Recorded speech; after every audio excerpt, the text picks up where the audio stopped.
Hey guys, welcome back to my channel. If you don't know who I am, my name is Allison, and you can find me on Instagram at A Devotional Heart. I am a women's life coach for Christian women seeking support with femininity, relationships, wellness, online business, and anything else that they need support with. And today I have a new friend who I met on Instagram, I think, and she joined my ladies Telegram group, which is open to all women interested in Orthodoxy or baptized. We have a lot of fun in there. There's 80 of us now. So if you're a woman interested in Orthodoxy and you want to join us, please send me a message on Instagram. And so back to my guest. Her name is Amy. She's an artist. She is a beautiful Orthodox woman who has a story very similar to mine. I'm going to let her tell you all about it. So welcome, Amy.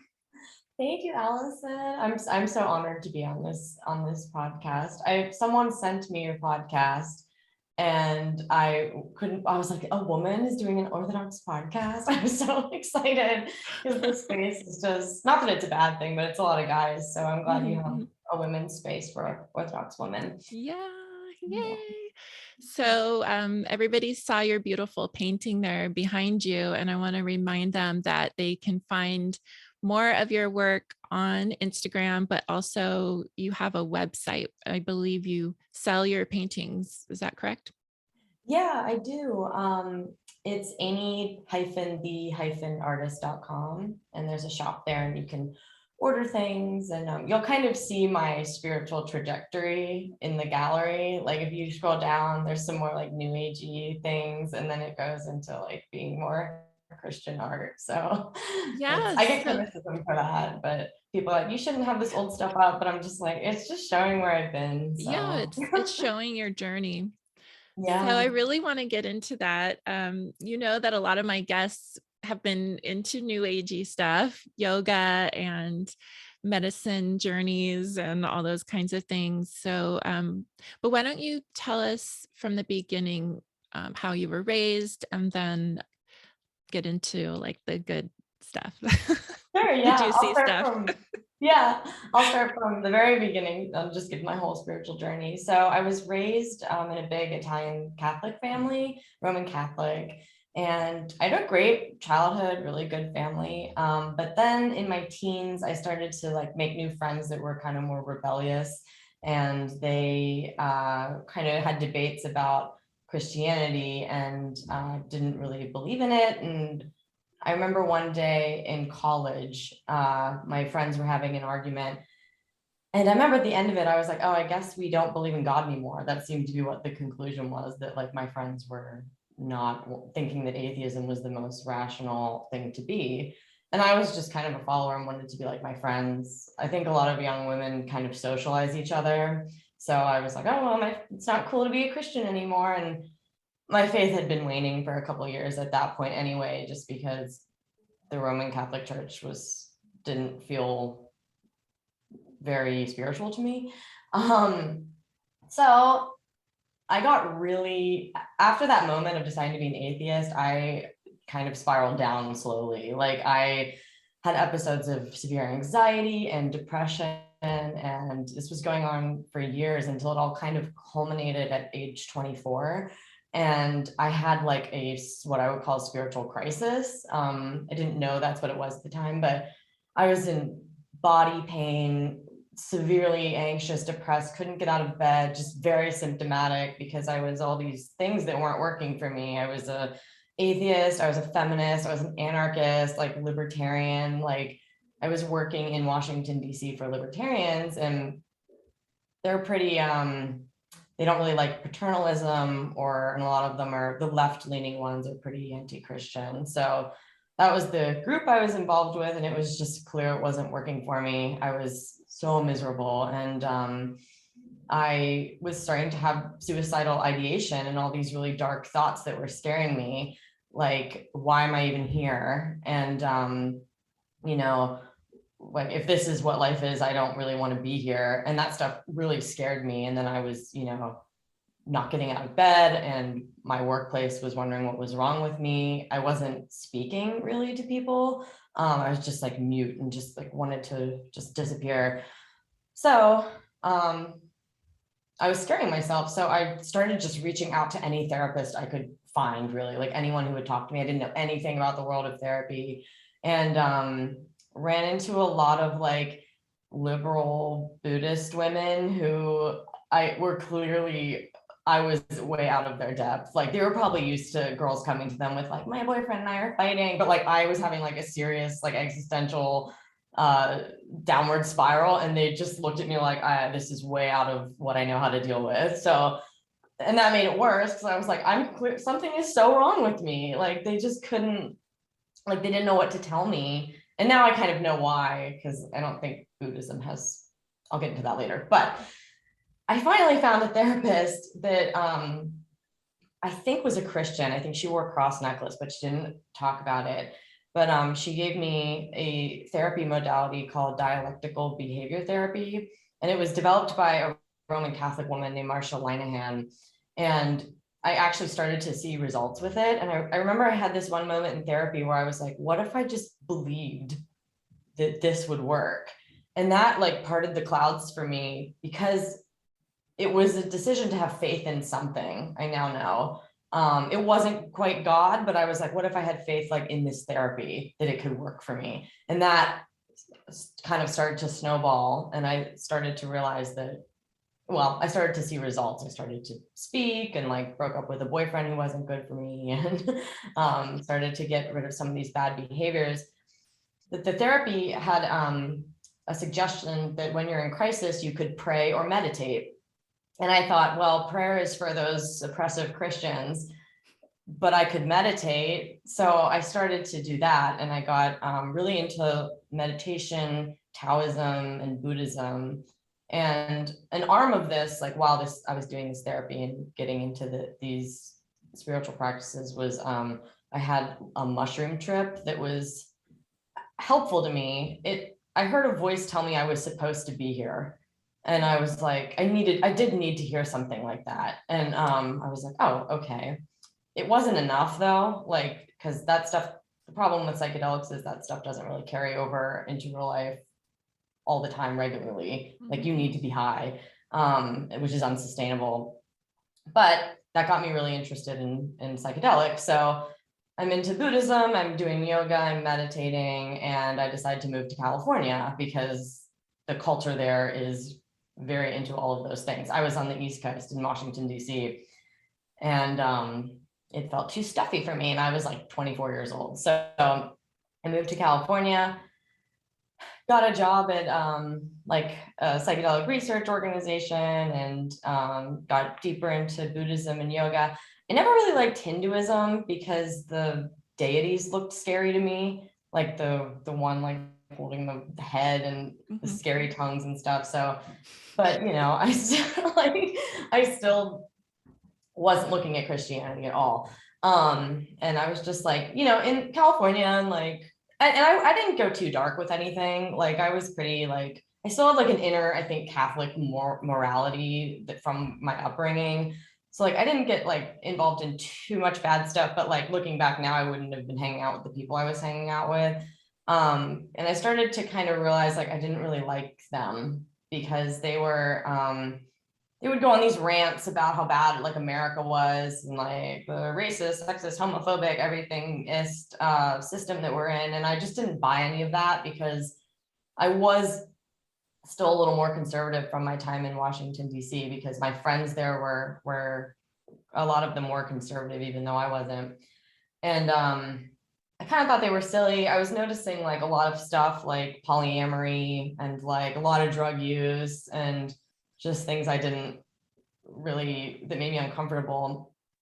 So I think I was like in a place where I was like atomized enough and like dissatisfied enough with the circles I was in that I was able to hear Jordan Peterson. So a friend came to town and she was totally different than I'd remembered her. She was like, she had a Bible with her. She was talking a lot about Jordan Peterson, and I was annoyed a little. I was like, why is she always talking about this guy? And another friend who was a little more conservative was like, oh, he's not so bad. Here, let's watch. And she just pulled up a video of him. And after that, I just like, he said that it's no accident that the axiom of Western civilization is a man unfairly nailed to a cross. Like he was like, life is suffering. Yes, like you're oppressed, you're oppressed, you're oppressed. We're all oppressed. And he was kind of,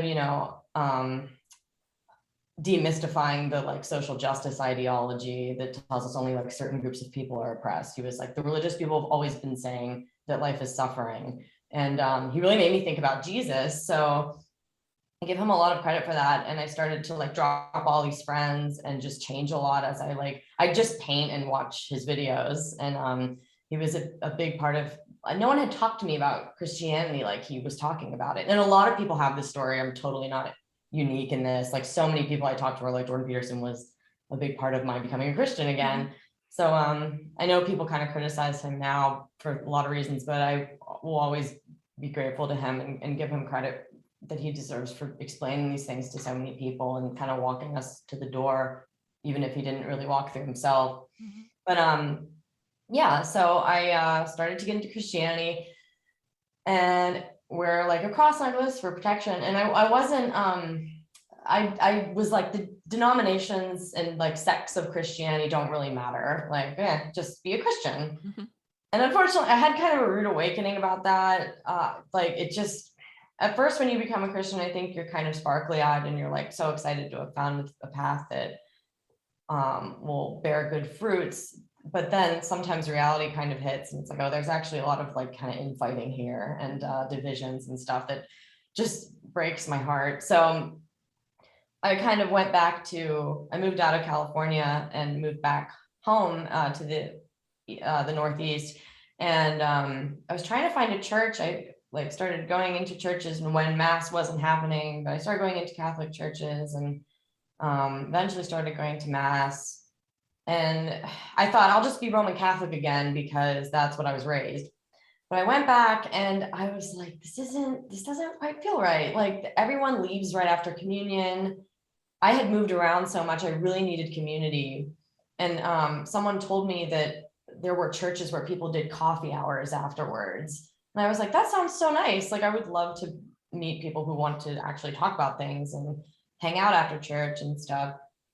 So I was going to this Roman Catholic church. I went to a couple Protestant churches, and I just was completely put off because they don't have any depictions they have no art really in their churches. And as an artist, I was just like, like art is like really an integral part of spirituality for me. So that never really appealed to me. So that was kind of easy to be like, I don't think I'm Protestant.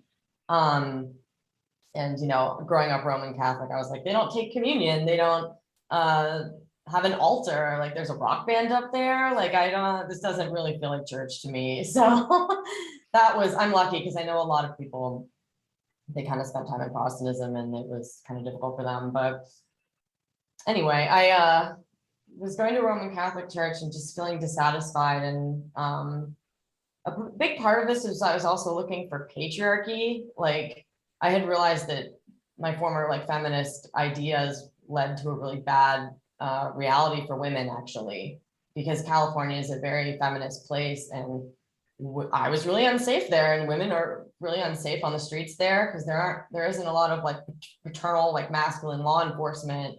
And I knew so many women who were just like victims of crimes there, and I kind of connected that this is a very feminist place. I think that has something to do with it. Yeah. So was really looking for patriarchy. And the Roman Catholics, I was just like, it's kind of here, like they have a fatherly hierarchy, but the priests were just kind of strange, and some of them seemed kind of gay, and I was kind of looking for more, I guess, like rigid type of masculinity. And I eventually, a friend, so it's kind of funny because all of this like is happening kind of disparately. It's hard to give like a linear account of it, but while I'm going to these Catholic churches, Orthodoxy keeps being mentioned to me from different places. Like a friend was like, I think you'd like Orthodoxy. And I just dismissed it. I never heard of that. I had no like mental image of it. Another friend was like, I'm going to an Orthodox church. And I was like, oh, and she was like, it's nice. There's like a lot of incense and shouldn't say too much about it. But I was like, that sounds nice. Like, and I love incense. And my church just didn't do that. So it's kind of sounds superficial, but, and then another friend was like, can you paint in your style this Orthodox saint? Is Saint Cyprian? I might say it wrong. And I was like painting it, and it came really easily to me. Sometimes I struggle with paintings, and this one I was like, I just banged it out, and I was like, that was weird. So that kind of piqued my curiosity, and I was just like, okay, maybe I should pay a little closer attention to this. But I just thought it was some weird Eastern thing. And the friend who commissioned the painting took me and some of my friends to an Orthodox church in the middle of nowhere, Pennsylvania, on vacation once. And I didn't like it. I thought the people were really mean, but now it's just that this church wasn't used to having visitors. So they just didn't really know what to do with a group of like 30-year-olds that came up. Everyone there was over the age of 70, right? So kind of a dying church. But I found the space so beautiful, like the iconostasis. I was like in awe, and it was the most beautiful church I'd ever seen. So I was like, I think that means something. So I finally went to another Orthodox church with this same friend, and that's when everything kind of clicked. I had a very like reverent experience there, and everything I'd been looking for in Buddhism, in Roman Catholicism, kind of like aligned in Orthodoxy, and it had the patriarchy I was looking for, the worship practices I was looking for. There was incense, there's icon everywhere, there's burning candles, the whole liturgy is sung, and it all just felt like it came together. The community there was also present. There was an actual sense of community. In the Roman Catholic Church, everyone got communion and just left really quickly. And even like people didn't really dress up nicely to go to church, which I thought maybe that would be nice. Like, you're going to see God, and you should probably like try to look put together. So I was like, okay. And all these ladies are like in these nice dresses and like have veils. And at the coffee hour, everyone was so excited to see us, and they gave us books. And I was like, oh, there's more information here. No one had ever done that to me at any other church I'd gone to. There was never an interest in helping me grow into my faith by giving me information. So I was pretty much sold after that, and I became a catechumen. And I will say this. The priest after the liturgy came up to us, and he said, come here, let me show you something. He brought us up to the front to discuss the nativity icon, and he was telling us like what everything meant, and like, and Jesus is in a cave, not a manger here, and see the way that like Mary is turned, she's like inviting us in, and all of the symbolism. And I was just like, wow, a priest has never spoken to me about like art before. So it was just, it felt like the right place to be at the right time. So yeah, now I was chrismated in March this year, and now I just really want to like tell people that are like me, that are really jaded with maybe Western Christianity, that what they're looking for can be found in Eastern Christianity. It has that like the parts that they probably like about Buddhism and Hinduism and yoga and the mystical elements of New Age, but it has Christ as king. And that's really, I think, like the synthesis of what is the truth. So yeah. Wow, what an amazing story. Thank you for sharing that. Sure.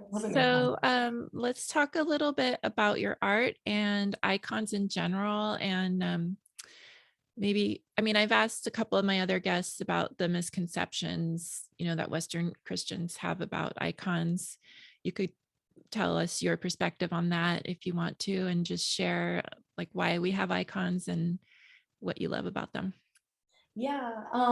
So the idea behind them, I think, is that it's, as it was put to me, it's a window to the metaphysical realm.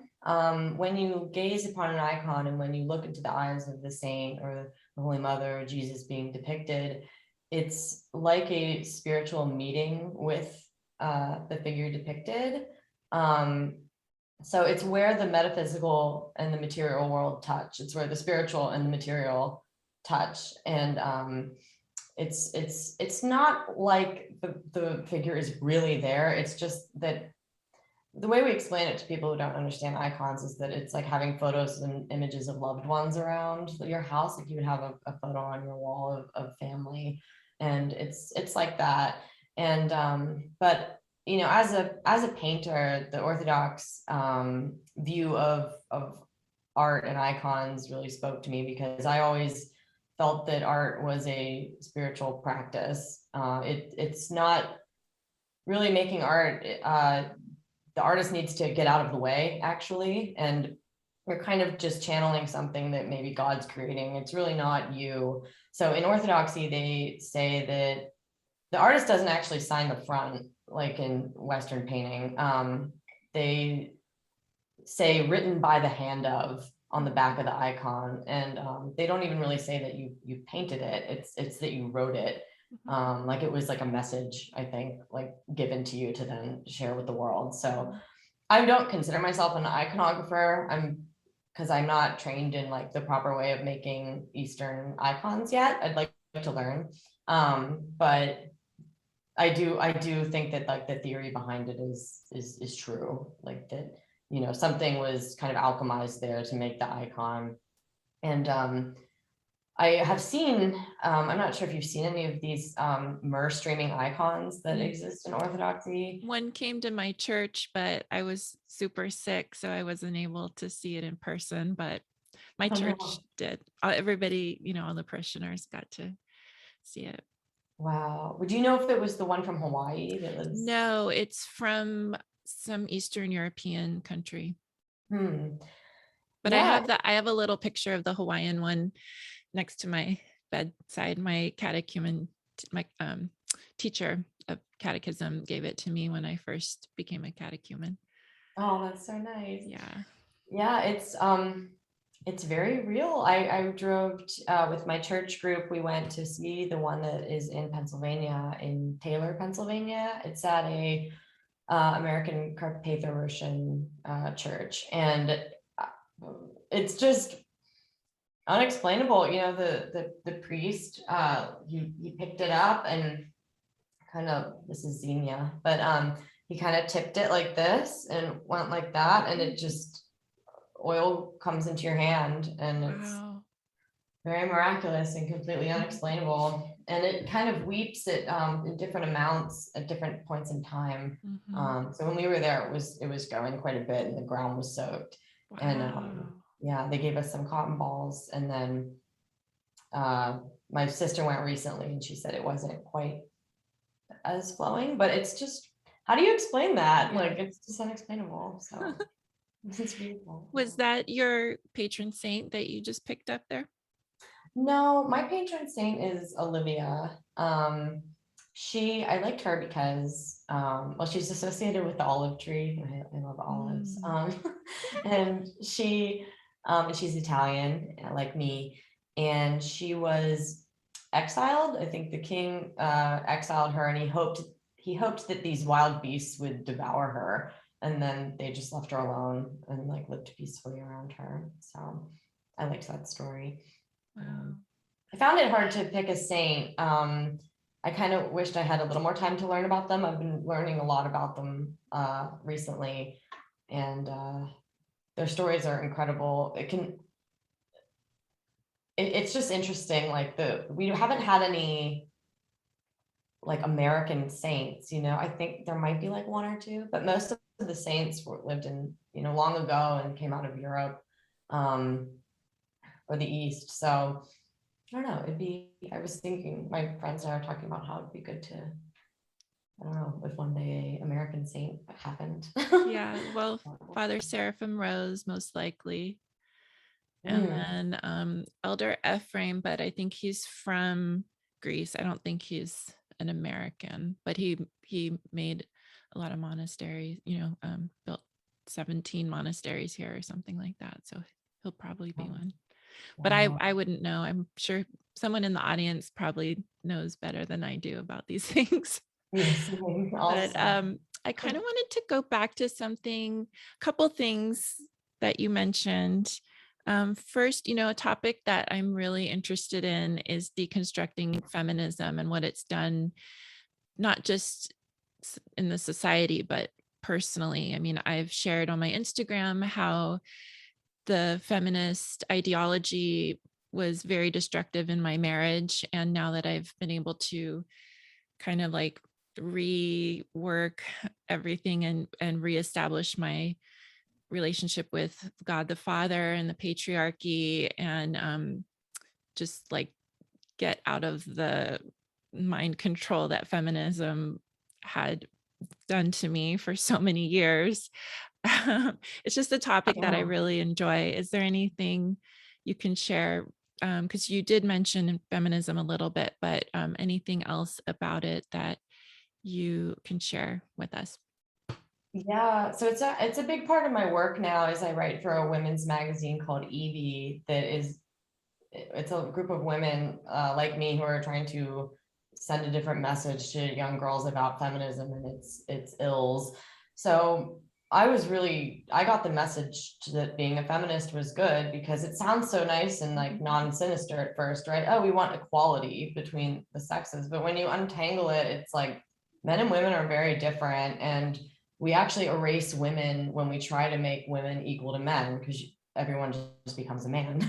So it's really not, I think a lot of young women are confused by it because it sounds empowering, but functionally, when you act your life out as a feminist, things just fall apart and your relationships just do not work. So for me, I was very, I questioned like, why don't my relationships last longer than like a year or two? I just had a couple boyfriends and like, I was like wanting to get to marriage and it wasn't happening. And I had to look at myself and be like, oh, it's like the way you think about men. Like, are you like in your feminine role and really offering men like what they would want to commit to? And I wasn't picking men that were super orderly either. But basically, I think feminism is designed to sound really good to intelligent women. I think it really is something that really dupes young women who are smart, and maybe like, I don't know, gives them a bit of a like superiority complex for a little bit. And but really it teaches women to not be equal. It really, feminists want to dominate everything. Like we can see it in society right now. Women make up most of the workforce. Women graduate college at higher rates.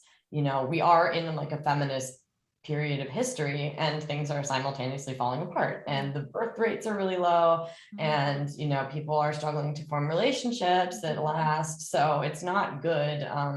I basically just looked at the fruits of feminism and realized that my personal life did not look good, and this places where feminism is the prevailing ideology also are a mess. Really, I think it's female exploitation. Feminism really exploits women. It teaches them to, really the biggest part of it that's bad, I think, is the sexual liberation lie, which is a total just misnomer. Like it is not liberating to like be extremely promiscuous or overtly sexual and like give that sacred part of yourself away to a lot of men. It's just, you will end up damaged and hurt. And women don't approach sex the way men do. For women, sex is very emotional. Women make their pair bonds very differently than men. Women tend to fall in love when they have sex. I think this is where the crazy ex-girlfriend trope comes from. It's like, well, did you sleep with her? She released a ton of hormones that bonds her to you. And then she's having trouble when you're breaking up because it's probably better to have sex within a marriage and not to do that before you're married because of the chemistry that's at play. And that's a scientific take on it. But there's also the spiritual component where, sex is a holy and sacred thing. You're calling new souls into the world when you have sex. That's the potential to call a new soul into the world from the other side. And I don't know how that happens, but it's a very holy and sacred and special thing. There's a reason we keep it like in a sacred space. You're not supposed to look at it. You're not supposed to like make it into this like commercialized display or flaunt it around for everyone to see. It's very intimate. It's between you and God and another person, Trinity. So it's very holy, and I had to come around to that way of thinking about things, because I just wasn't really before. And just looking at the damage, and like just looking at all the women who'd been hurt by these ideas when I lived in California, it was really startling. So yeah, I can talk about that a lot. Yeah. Wow. That's really well said. And I was talking to my husband about this morning too, actually. Just in my own life, when I was in my 20s, the group of girls that I was friends with, we were the goddesses.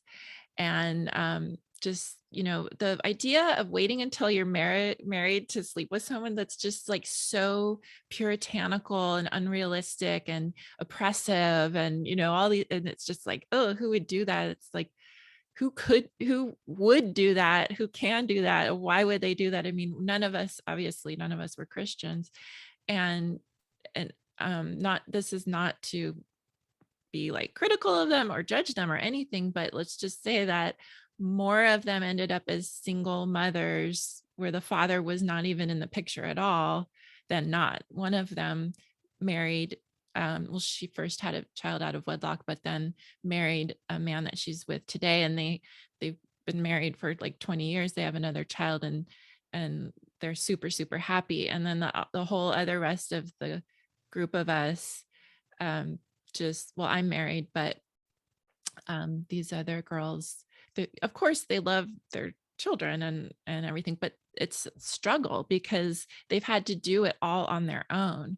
And that's kind of the feminist thing, like, I'm an independent goddess, I can do this on my own, but it's hard. I mean, it's just a Yeah. hard path. So why not just not give that away? Like you're talking about, it's very sacred. Why let's guide young women to have the option to not be worldly and participate in the worldly promiscuity that they see in movies, TV. I mean, they see it in magazines, which, thank you for working on this magazine. I think it's super important work you're doing. Thank And you. because Cosmopolitan, I know you probably know all about how in the 70s and 80s, it was just programming young girls to go to college, get a job. Who needs kids? They're too much work.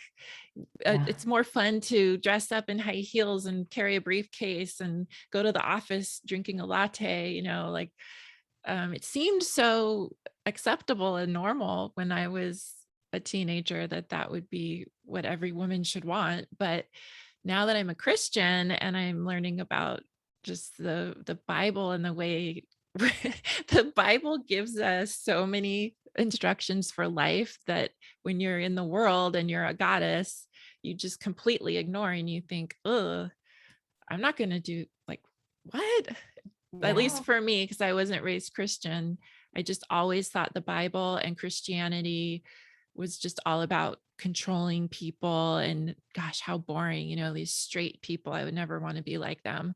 And now it's the exact opposite. I just want to devote my whole life to God, live in a way that is worthy of Him and the church. And it's a completely different thing. Yeah. Completely different. Yeah, I'm like, I was over here and now I'm Yeah. over here. Like Yeah. I'm just like, wow. Actually, I think it's more of a vertical. Like I was down here, now I'm Yeah. up Yeah. here. Yeah. Yeah, I just don't know. It was all, like you said, media and programming, and Mhm. I wasn't getting messages. Deep down, I wanted to be just like a mom and a wife and like paint. Mhm. And I was like, why do I have to go to college and like do all this stuff? And I didn't like it. And I even had like temper tantrums about it. And I just wasn't getting the message that there was another way. Like we were told, you can't depend on men anymore, so Mhm. you should take care of yourself. Yeah. But I think it should have been, here's how to identify a man you can depend on. Like Mhm. not all of them can you depend on, but there are some, and here's how you can like find Yeah. them. And I just wasn't told that. And I wasn't told, you're like you said, like the Bible has it all in there. But my church just, it was a lot of volunteers, and they didn't explain it well in a way that Mhm. anyone, I don't know. I think that the worldly messaging was stronger Yeah. on my Yeah, generation. for So much sure. media. Yeah. So And then you mentioned that period of time when you were so depressed and just life just had no meaning. And I went through that myself, and around the same time as you. And anything else you want to share about just, again, when we're in the world and we make idols of things in the world, and we compare ourselves to people on social media or even family members that seem to have it all, and then we just feel like we have nothing when God is not the center of our lives, and we're not devoting our entire day to like God's will, not our own will. At least for me, this is what I think made the huge difference for me in becoming a Christian, was that the anxiety and all of that, like the meaninglessness, and like what's like I'm 40 something years old. I don't know what my life's purpose is, because in New Age it's a lot about like discovering your gifts and your purpose and following your bliss and your intuition to create the life of your dreams. There's no God in any of that, right? So Right. for me, when I became a Christian, and in my talk with my panel discussion that's airing tomorrow, there's a part where we're talking about how when God is here and now all we're doing is like our life is like just trying to become closer and closer to him. It just, for me, it just took away all of that fear and anxiety and like, what am I even living for? Like, what is, because now I know what my purpose is. My purpose is to love and honor and worship and serve God. Yeah. Do you relate to that? Absolutely. It was, I think that everything was about me, and Yeah. like we make really crappy gods. Like Yeah. you said, you had a group of girlfriends and you called yourselves the goddesses. I had the same thing. I had a little girl gang. We were goddesses, and like we're all just really messed up, and like it was just the wrong orientation. Like I like Christianity because it's relational. So Buddhism and the New Age, I didn't know it was New Age at the time, but now I see that it was. Yeah. It's all about like you at the center of everything, like your self-love and me, everything. And when I'd be meditating, I'd realize like I'm just sitting here by myself. I like open my eyes, I'm like, it's just me there, like, and it was lonely. And with Christianity, like it's relational. You're relating to God. You have a relationship with a father, like a loving father. And well, I think so many girls need that, and it's available to them. And I just like wish they knew that. But and then that relationship that you cultivate with your loving heavenly father then translates to how you relate to people horizontally on the ground. And then you have better relationships and you have less anxiety, because if everything's about you, you're just going to be nervous, because it's too much pressure to put on yourself, and it's just an inward focus and like navel gazing. The New Age is so navel gazy. Yeah. It's just like a lot of selfish and like hurt people in it. So I totally relate. And you were mentioning how the people you met in California who were into the medicine, when I say it just makes me laugh, because that's what we called it, was like the medicine, but it's psychedelics. But the old me comes forward and I just say medicine just out of habit. So I'm sorry for that, but Okay. but I do, this is actually part of my question. I do think Yeah. that it is medicinal to a degree. And you Yes. mentioned that too, that it does, the results don't always stay, but there can be actual good results that come from using psychedelics. So can you explain a little bit more for the people, maybe there's people in the audience that don't have any idea about what we're talking about. Can you explain that a little bit? Sure, I can explain. So there's psychedelics are a class of drug, and psychedelic means mind manifesting in Greek.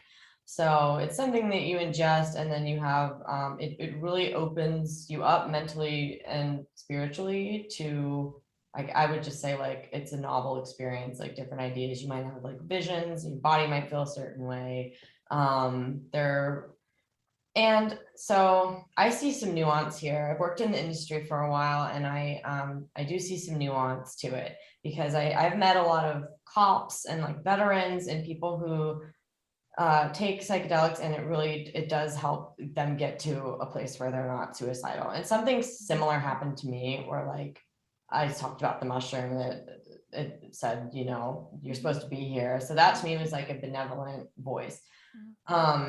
So the problem is that it can go either way with psychedelics. You can like have something that I think helps you, or you can be deceived by demons masquerading as angels of light. That's in the Bible as well.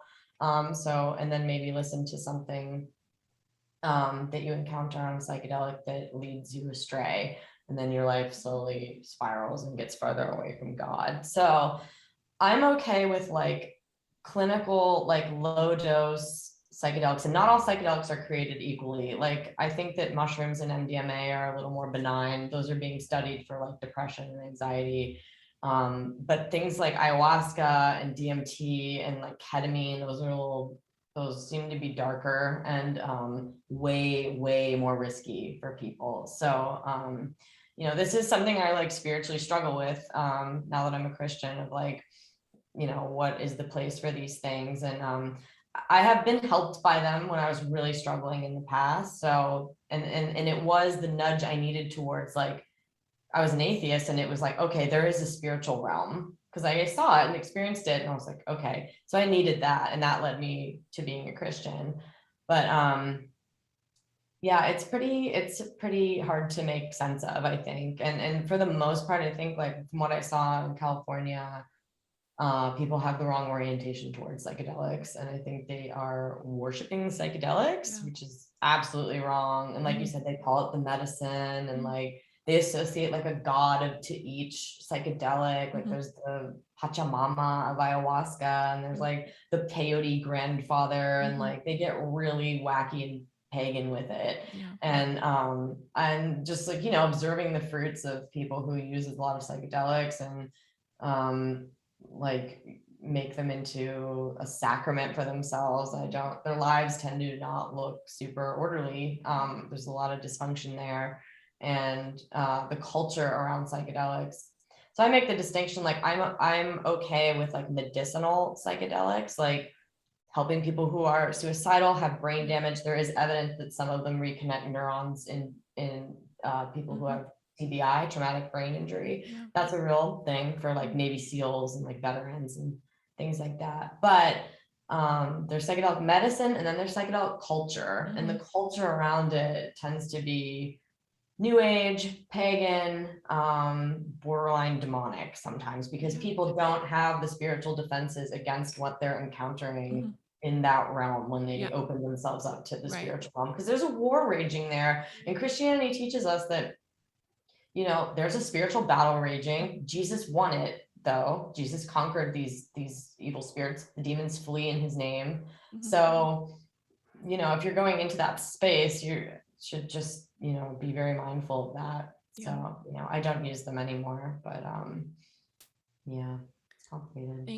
Thank you for that. I think in my previous discussions about psychedelics, I've been a little bit harsh about them, and making sure people realize that I'm not bringing them up to get anybody interested in them. So I just like make that really clear. But at the same time, I really appreciate that you did share that about the people who are depressed to the point of wanting to kill themselves, and it helps them reorient their reality a little bit. But yeah, it really does make you vulnerable to the demonic realm, which is why I warn people to please stay away from them. Yeah, my take is pretty much like, you should just stay away unless you're one of these, like, you know, if you have like a severe issue, like, and you've done a lot of research, and you've tried a lot of things, and like you're on your last hope. Because another thing is that they don't work for everyone. Like even these people I'm talking about that do them when they have like maybe have been to war or something, like they still commit suicide, and it you know, it's not a silver bullet, and I don't think anyone promises that. But you know, I used to be really like pretty much advocate for them, and now I've just seen a lot that I'm a little more wary. So yeah. So opposite to that, can you share a little bit about the sacraments and why the church is the hospital, and even confession can be very, very healing for the soul. So if we were to be talking to someone who really didn't know anything about orthodoxy and they were looking for healing and maybe they were going in the direction of psychedelics, how would you just invite them to attend the divine liturgy or start learning about the sacraments? Like, what would you share just in a few, if you only had like 5 minutes to talk to Yeah. them? Yeah, oh, if only I found it. Well, I'd say that like the attending church is a type of therapy, and there's things there that are more spiritually nourishing than what you'd find just like talking to someone who just like has a degree. Like you're entering a place where you can get spiritual counsel, and I would say that a lot of like psychological problems are spiritual. At the end of the other end of them, it's like most of it stems from a spiritual problem. So yeah, I would say, you know, it'd be tough because you'd have to be talking to someone who can admit that like they're not God. A lot of people in the psychedelic world are like, I am God, and like I can manifest everything. It's like, Mhm. no, prideful. So you would need someone who is like humble enough to like be able to go to church in the first place, Mhm. and you know, would understand that they are a flawed person and that they're not perfect, and there's benefit in saying I did something wrong and I'm sorry. And that's really what the sacrament of confession is. And you're going before a priest who's, you know, in communion with God, and saying that you did something wrong and that you're sorry for it. And there is like, you know, a catharsis and an actual spiritual healing and cleaning in that. Mhm. And you know, that you don't get anything like that in the psychedelic world. There's no like acknowledgement of like I can be a bad person, and like, and then a way to repent for that. They don't, that in the psychedelic religion, like that just doesn't exist. Mhm. Like, where is the space for you to like, you know, do that? It's not ritualized. And that's another thing. There's just no rituals and order in No. the psychedelic space. So um yeah, that's a really good question. I'd have to think about that. I have brought people who are into that world to church, and yeah, it's been interesting. I think they're just kind of like, they like respect it, but it's hard to make that jump from like the cool new age like sensual world to like Christianity, which is somewhat more rigid. You do have to have more of a like temperance on yourself and your Yeah. behavior, and you know, you have to be pretty mature to handle Yeah. it and set aside a lot of things that feel really good. There, So there are boundaries and rules. And I think about this a lot, I used to think that Christianity, well, and I didn't know anything about Eastern Orthodoxy. When I say when I was younger, the way I used to think of Christianity, all I knew was Western Christianity. So same. even there, I didn't know what the heck I was talking about or thinking about. But I used to think that Christianity was the easiest path because, oh, you just do what the minister says, or with the preacher. You just go to church on Sunday, get indoctrinated, and live your life thinking you're better than everyone else because you're a Christian, and go around judging people who aren't Christians. I mean, this is really what I used to think about Christians. It's terrible. And now I realize that New Age is the easiest path because you do whatever you want. There are Yeah. no rules. You're never bad, you're never wrong, like you're saying. And Eastern Orthodoxy is actually the hardest path, but it's the most rewarding, obviously. But it's really hard. I mean, I know even for myself, when I first discovered it, I was like, oh, this is so great, this is so great. And I still feel that way. I still have that enthusiasm for it, but it's so real now because my baptism is coming closer and closer, and it's not an easy path. I don't know how to say this any other way. It's Yeah. like so much so much self responsibility. But how rewarding is that? Because, like you said, that means your relationships are all going to improve Mm. because you're Yeah. taking responsibility. You're not blaming everybody else. Yeah. There are rules and boundaries and guidelines and things, but again, you think that looks oppressive, from the outside. But when you're in it, you're like, oh, I needed this. This is exactly what I needed to live my life in this protected, safe way. Because when you're outside, you don't know there's a spiritual battle. You don't know there's a war for your soul. And Right. then when you do realize that, you realize how much you need Jesus Christ, you need God the Father, you need the church, you need the family of the body of Christ to support you. Mhm. But like you're saying, it takes that shift. You can't just bring someone into divine liturgy if they don't already know that they need repentance, they they need rules, they need boundaries, they need a loving, caring, but very protective Father God who wants us to be safe. But what that means is we don't get to always do what we want. In fact, usually we don't do what we want because what we want feels good, and that's not always what's best for us. So yeah, the maturity part, I really resonate with that. Resonate. That's like a new age word, but I think it's still I fine. relate to that because it does take maturity and fortitude and yeah, I love it though. I love all of it. I do too. Yeah, you really have to come around to it, especially as a young girl who's like, we're sold on all this girl power stuff, and then it's Mhm. like Orthodoxy is just the opposite of that, where it's like we submit to spiritual fathers and to men. But I wish women knew, like, so we're told that we're being oppressed by men. It's like, no, you're submitting to men, but they're doing something too.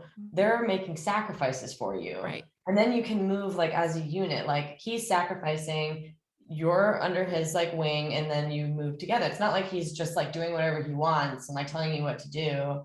And then and like same with a priest, like the relationship with a priest or a bishop, it's like he's not just hanging out like getting like being a fat cat on the backs of all these like people. It's like no, like he's making huge sacrifices in service of you and a church, and then you like humble yourself under that. Mhm. But I remember I didn't even know what humility meant. Like when I Yeah. was in all that, Oh I yeah. heard the word and I had the Mhm. inquiry, what's humility? So Mhm. that says a lot, right? Like of Yeah. where I was. And pride.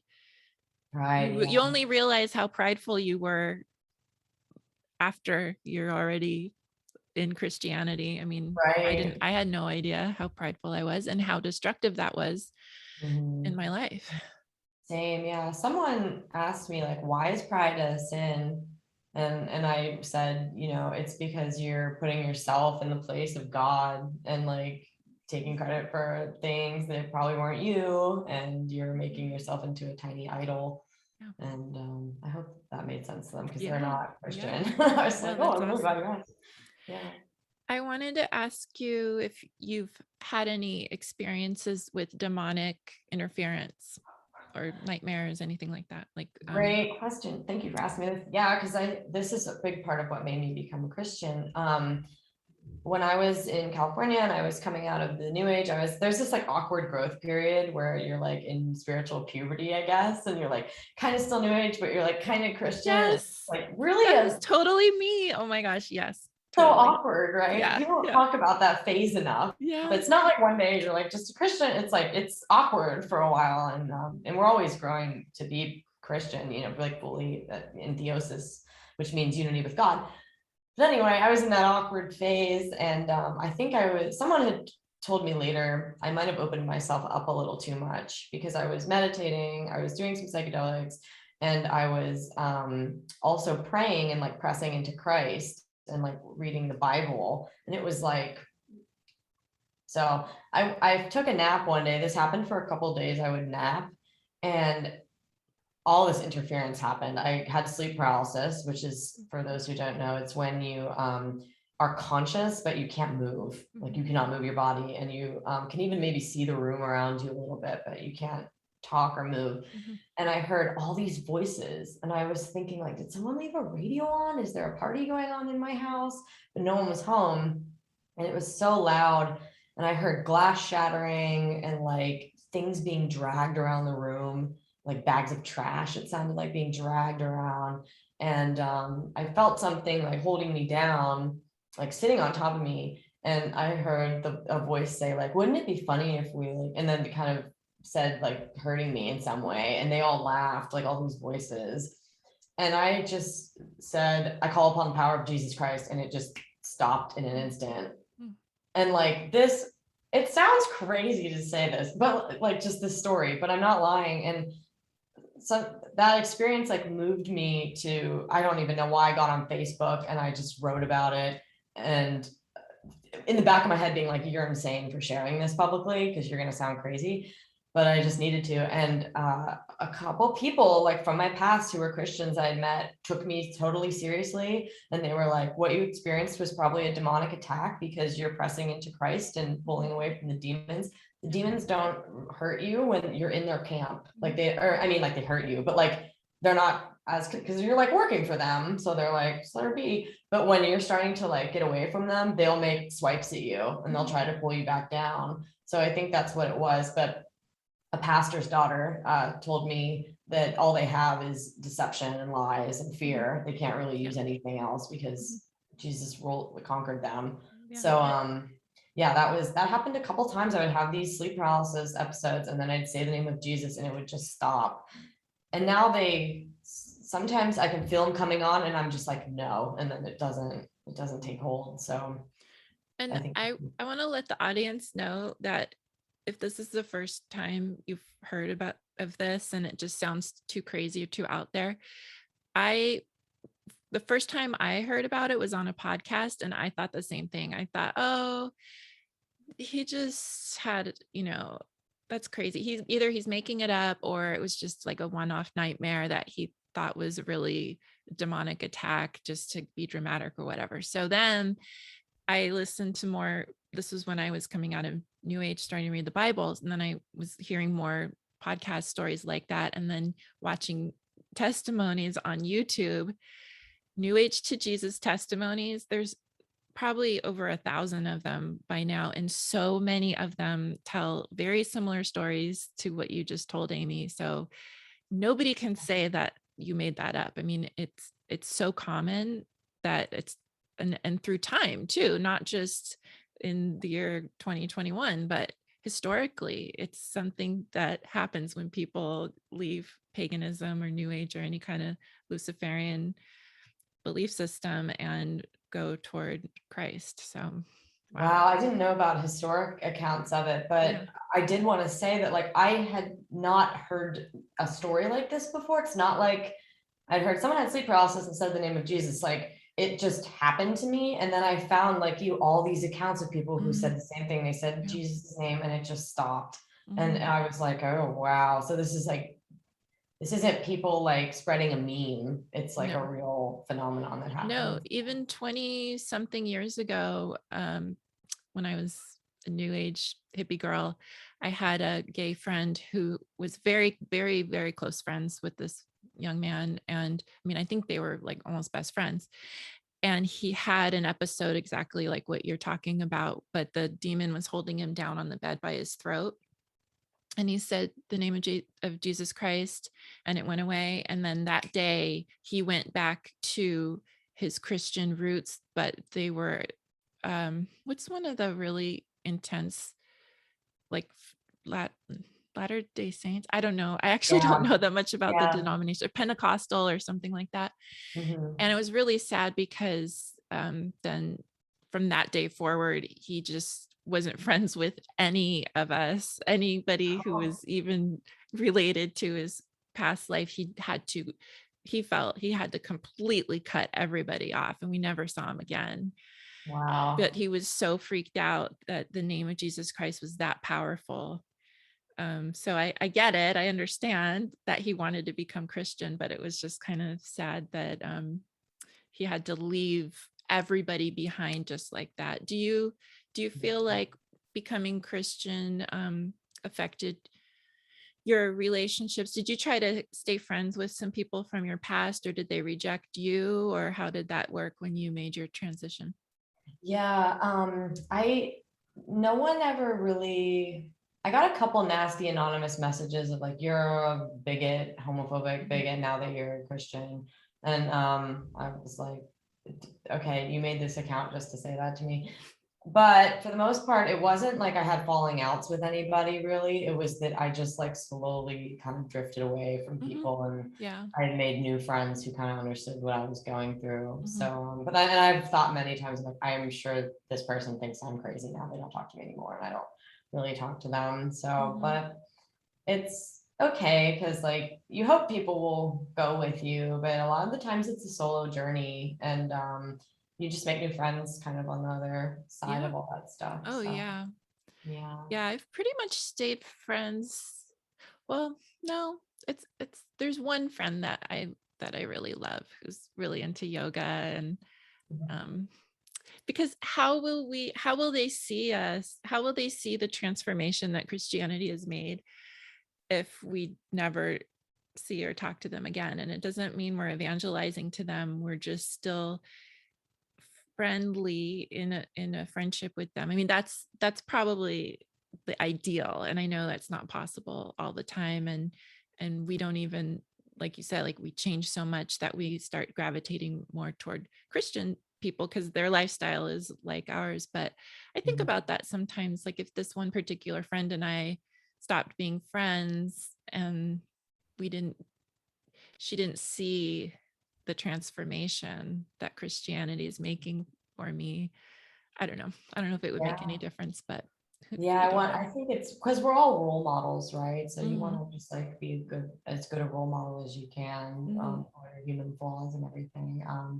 I really like I stopped going to like music festivals, and that lost me some friends and stuff because I just didn't want to, like you mentioned, lifestyle. Like I was just like, I Mm-hmm. don't want Yeah. to, so hollow. Like I don't Mm-hmm. want to keep doing this. So I have a lot of friends that still we're friends, but they still go to music festivals, and like I go to church. Mm-hmm. So yeah, and like it's all really religious. Like their sacrament is LSD, and like Mm-hmm. mine is the body of Christ, and like Mm-hmm. their priests are like DJs, and my priest is like Father Anthony. So like yeah, there's all these weird parallels. Like I think that people yearn for religion and try to create it no matter what. Mm-hmm. And to me, it's just like you might as well have like the one that works the best and is the most truthful. Yeah. I've Yeah. always I haven't been like a big group friend person since my 20s, the goddess group that I told you about. Seems like since then I've just had a smaller number of close friends, and I'm thinking about it now, they're more secular than new agey, so I think that's probably why they haven't rejected me, because being a Christian isn't that far out there for them. In fact, I think 2 out of 3 of them were raised Christian, but they're not like serious Christians, so that's probably why we're Mm. still friends. I don't know. Wow, because they're more in like the normal world than like the Yeah. whacked out like Yeah. hippie world. Yeah. Yeah. Yeah, Yeah. Yeah. that makes sense. Yeah, those I have figures like that in my life, and And they like we've talked about privately, the name of Jesus Christ is so offensive to those who are so deep into Luciferian ideologies and practices. They cannot even stand, like myself in the past, I couldn't stand to see people post Bible verses in their bios online or a post. I would just be like, ugh, that's so creepy. Why do they do that? And it was because I was so demonically oppressed after all the years of all the things that I had done that I could not even stand anything related to our Lord. And so I have a lot of compassion for those people because I know what that's like. And yeah, I try not to be like, because you can get frustrated, and I'm like, mhm, those are me. Like those people are me. Like yeah, I have to remember, like you have to have compassion for your former self, yeah, and then the people that are there right now. Because like mhm, remember that you know what it's like. It's tough because sometimes I'm mhm. like, I just want to live in a Christian I society. know. I'm like, you're all ruining it. And then I'm like, I calm know. down. Like I need more support. You guys aren't helping. Like, okay. So I'm it's like, kind of experiencing that right now with far left liberalism because I can see better now that my political beliefs were so destructive. Like we've talked about feminism today, but also just the whole woke culture is not healthy. And not that I was a huge activist or anything, but I feel myself doing that sometimes when I see crazy woke behavior, that these people actually think they're doing something good for society, but it's gonna take us to a Marxist state. They have no idea.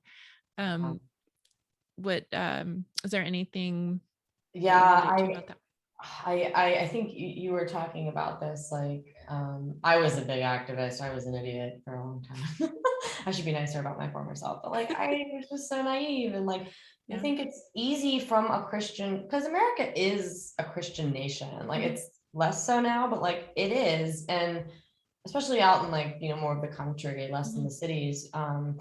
And I think it's easier to like take that for granted if you grow up in like a functioning like Christian society and then like try to tear it down. Like, I don't know. I think like you'd be hard pressed to find like immigrants from communist countries who are here that like any of this woke stuff, because it's like they've been through it. And this is the thing, yeah, about the Orthodox Church, is like it has survived communism. Like, it's been through it. I think that's why a lot of people are gravitating towards it after seeing the political landscape right now, because they're seeing the signs of like politics and like people telling on each other, right? It's with like COVID stuff, it's like people rat on each other. Like in North Korea, they say the birds and the bees whisper, and you're not like, that means that people tell on you to the government, and like so everyone's telling on each other, like tattletale culture. And I think the Orthodox Church has seen this before, so we're all kind of hiding out there. Not hiding out, we're worshiping God, and like it's like a sanctuary against this stuff. So I have a lot of things to say about like the politically correct stuff and not being able to say, like, I didn't say Merry Christmas for a long time, and it's like the word Christ, and I think this comes out in people who want to say like Happy Holidays. Like, I was just tweeting about this a little bit. It's like, okay, you're saying Happy Holidays to be inclusive, but you're actually excluding Christians. So you're kind of being hypocritical. And, most of the countries still celebrates Christmas. So for us to just like, oh, we have to like pretend we're not getting time off work for Christmas, like, is just really silly to me. And like, it's kind of underlyingly very sinister, because it's like we have to lie and like pretend that we're not all taking off work for Christmas, like for a Christian holiday. So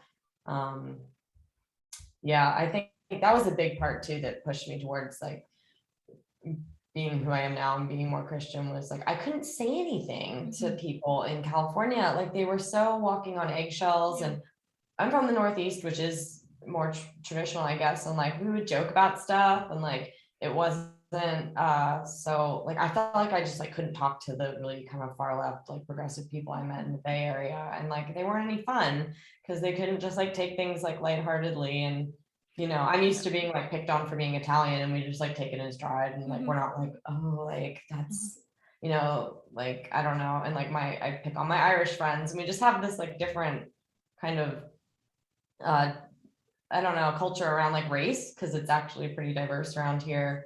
And everyone being really like on pins and needles about it out there, like, made me so uncomfortable. I was like, you guys can't just like joke about the differences. Like, why? It's like everyone's mad if you mention a difference. No, like, you're gonna be called a white supremacist if you step on any toes even close to, and like, obviously you're not, but they'll call like, you that.